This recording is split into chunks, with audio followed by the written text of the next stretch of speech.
Forbes has released its annual 30 Under 30 list, compiling entrepreneurs across North America. The business magazine looks at young leaders blazing the trail. However, they're getting pushback over how it measures success. My next guest, Aditi Juneja, was featured on last year's list, and she joins us now to talk some more about that. Thanks for your time today. Thank you so much for having me. You made the list, first of all. Tell me under what category and for what?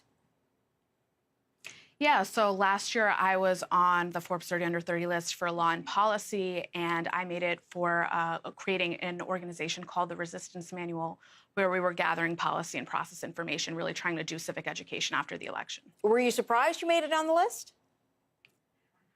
I was a little bit surprised, but I also kind of knew because folks had told me that they were going to be suggesting me and recommending me, so I had some idea. All right, let's talk about the list and how they how they put this list together and decide who's going to make it on the list. Because I know that the process is done a certain way, and you don't really agree necessarily with parts of the process. Tell me about that.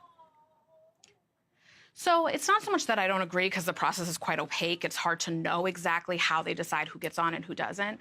But when they share information about who is on the list, they talk about where you went to school and where you're from, but there's not a ton of information about how you got to that place. So for me, for example, the ability to go to a great law school and go to a great college, a lot of that had to do with my parents having good education, being aware of educational opportunities, and putting me in a position to take advantage of what was offered to me. And so I think that a lot of that is opaque, and it's not clear to people how those who are on the list have benefited from privilege and access through the course of their lives. I was going to say, why do you think that is important? I think it's important because it's not the case that everyone has access to the same opportunities. It's just factually not true, right? I was able to go to a private school for high school. I didn't have to worry about taking out debt in college. And that's not the case for everyone. And without having that debt looming over me, deciding to go to law school, doing something more entrepreneurial, you can only do that when you don't have those kinds of challenges. So what did you make of Kylie Jenner being on the cover this year? Can you say that again? What did you make of Kylie Jenner being on the cover? Yeah, so Kylie Jenner was on the cover under the banner of being self-made, and I thought that was just very odd because she is obviously born into great wealth, lots of opportunities, and lots of support around her. And so that wasn't for the 30 Under 30 list. That was for a different list, but still it just seemed like a total misnomer and kind of out of place. So how would you change it? If you were writing back to Forbes and said, this is what I think you needed to include, what would you tell them?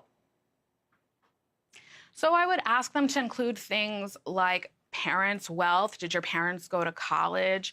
That's a great predictor of whether or not people go to college. Did you go to private school for high school or public school for high school? I think all of these things can provide a more full picture of who someone is and what opportunities they've had provided to them. I don't know how many people on the list that you have looked into or know their backstory, but are there other people on the list who don't have the resources or wealth behind them or a famous name that have been able to make it on that list?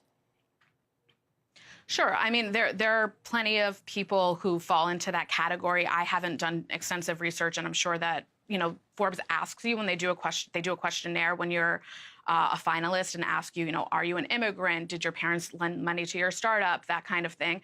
So I think they try to include a diverse class, but I think it's just, unavoidable and factually true that a lot of people have had lots of opportunities, and a lot of this is about luck and access. All right, Aditi, before we let you go, what would you advise young people as someone who has made the list, but as you said, did have some privilege and some help doing that? How would you advise young people who don't necessarily have that behind them?